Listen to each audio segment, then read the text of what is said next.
All right, we start here this hour. So Eskom has withdrawn its notice to cut electricity supply to Johannesburg. It comes after Electricity Minister Dr. Kgosientsho Ramokgopa mediated between the city and the utility following a dispute over debt. Ramokgopa joins us now to tell us more about the deal. Minister, a good evening to you. Thank you for giving us your time. A very busy few days that you've had, certainly, and I suppose a successful intervention at this point, drawing to residents of Johannesburg towards the end of last week, watching with bated breath, concerned about whether or not the lights are going to be staying on. So talk to me about how you're feeling, number one, about that resolution and that relief for residents.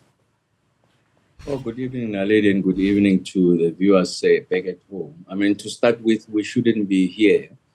And the discussion between the two parties, namely Eskom and City Power, started in earnest in October of last year, 2023.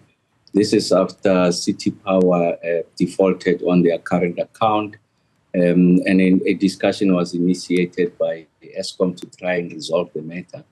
The two parties met and also in March of this year agreed that, in fact, the metering was correct, confirmed by both parties.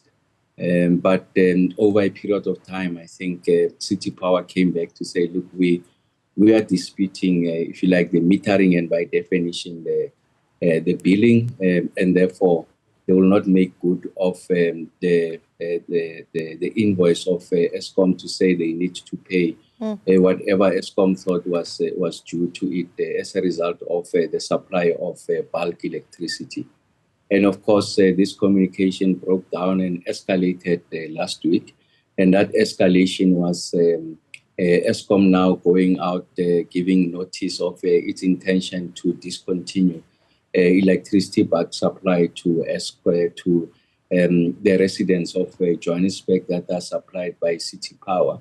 And of course, that then triggered my intervention and that of the executive mayor to find ways of remedying the situation. First, to protect the interest of Eskom as a going concern. I mean, the point I made today is that when I last gave the update I gave in July, the regular update in relation to the performance of the grid, I did report at the time that the amount of debt owed by all municipalities put together to Eskom stood at 78 billion rands. Today, as I speak to you, that number is ballooned to 90 billion rands. So there's been a 12 billion rand increase over a period of 4 months. On average, it means that the debt owed to Eskom by a collection of municipalities is about 3 billion rand per month. Now, that's unsustainable, is untenable. If we continue at that rate, Eskom will not be able to meet its license obligations.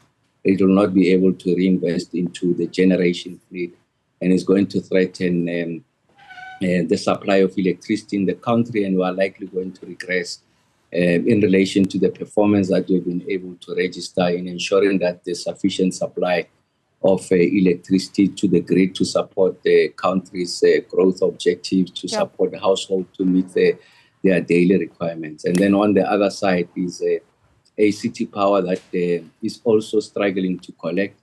The number I shared with the public the last time when I gave the same briefing was that municipalities in total are owed by various categories of consumers about 340 billion rand. So it's a very delicate and complicated balancing equation, but I think as a start here, we needed to ensure that City Power, whilst it continues to dispute the billing, we must decouple the query from what essentially is their obligation to pay. In the same manner that the City Power will say to you, Naledi, if you query the account, they'll say no, pay, and then there's a separate process for us to be able to address the query.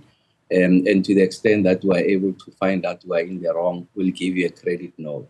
So we're using the same principle going forward. Again, the other principle is that Eskom has got an obligation to ensure that there's accurate billing.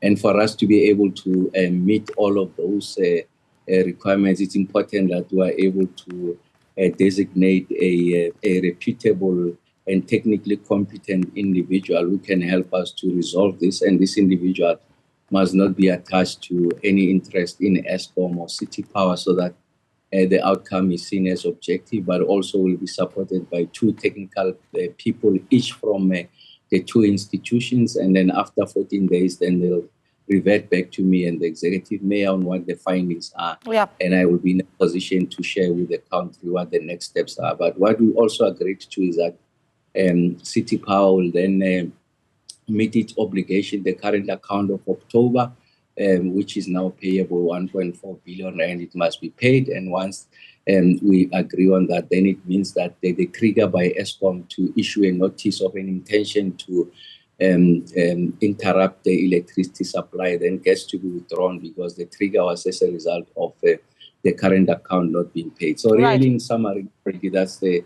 agreement that we reached today. Well, Minister, and it's interesting because obviously the comparison of the city of Johannesburg with, say, an Mfuleni, I mean, worlds apart in terms of size, right, and certainly economic contribution to the country's GDP. But there's something to be said about the Mfuleni example nonetheless. So that story that we covered in September, that Eskom and the Sheriff of a Court successfully attaching Mfuleni's bank accounts to ensure that money collected is paid directly to Eskom. I mean, a massive impact that has on service delivery for Mfuleni.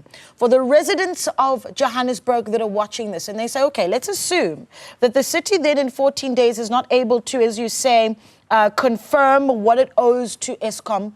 Could we find ourselves in the same position as Mfuleni, worst case scenario? Well, that's a good point. So I'm not in a position to preempt what that outcome is. I think that we've since found that these cases are not necessarily identical. So it's important that we treat each case on its own merits. And I'm sure at that time we will be able to pronounce. Having said that, I think that it's unsustainable to expect that Eskom will be able to touch the accounts of all defaulting municipalities. I mean, if you come to think of it, Naledi, over half of the municipalities in the country are defaulting. I mean, that's an onerous obligation on Eskom. Eskom does not have the capacity to be able to discharge that scale or magnitude of responsibility. So I think it's important that as we resolve the immediate question, we are able to attend to the sustainability of the municipalities, the capacity of municipalities to discharge their constitutional obligation, the ability of municipalities to broaden and grow their revenue base. Of course, in the face of adverse economic headwinds, they are unable to do that. So I think there's a bigger structural problem. What is that problem? It's an economy that's not growing, households that are under significant strain, and as a result, they are unable to pay their bills. And by extension, many of these municipalities are unable to pay their bills. So it's an economic problem.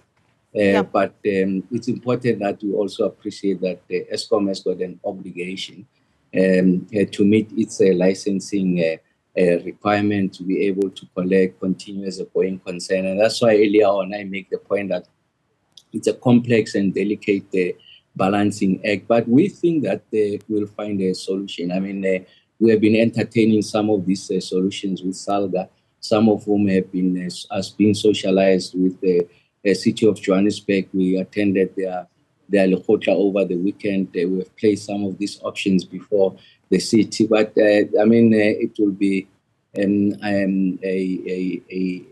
height of folly to suggest that Eskom will be able to carry all this burden.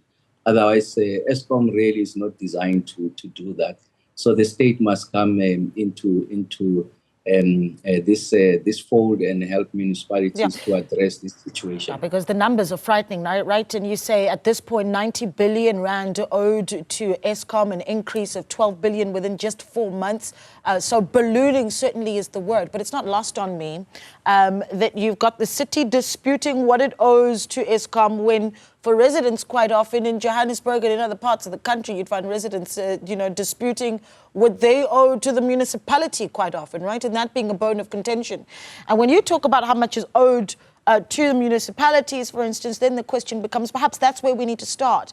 What does that intervention need to look like? And we still talk about a culture of non-payment. Is it a culture? Is it dealing with those disputes? What's necessary at that level, Minister?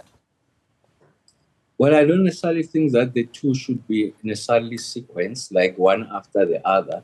They could be done in parallel. What do I mean by that? So to your point, excellent point, is that we need to ensure first the completeness of billing at the municipal level. By that, I mean, Naledi, there are certain suburbs in the country that are not billed at all. And it's not that the residents or the households, they are refusing to pay. They are simply not receiving a municipal bill. Secondly is the accuracy of billing. As you know that in multiple instances, there are estimations because municipalities don't have the capacity to provide accurate billing on a monthly basis. The third one is an inability to enforce a credit control. By that, I mean a lady who's found to be earning sufficient to be able to afford a municipal bill just chooses not to pay because we have prioritized other things, and therefore denying the municipality the ability to recover the money that is due to them, and by extension, undermining the ability of municipality to pay for bulk supply. The point we're making is that there's existing technology that allows us to answer all of the above. And that's why it's part of the debt relief municipalities that have signed to the debt relief that is initiated by National Treasury, roll out smart meters. What do they help you to do? Each and every household roll out the smart meter. So that's completeness of billing. Secondly is the accuracy of billing, because it's not postpaid. You pay as you consume. You would have prepaid. Then it means that we're addressing the accuracy of billing. The third one is a credit control.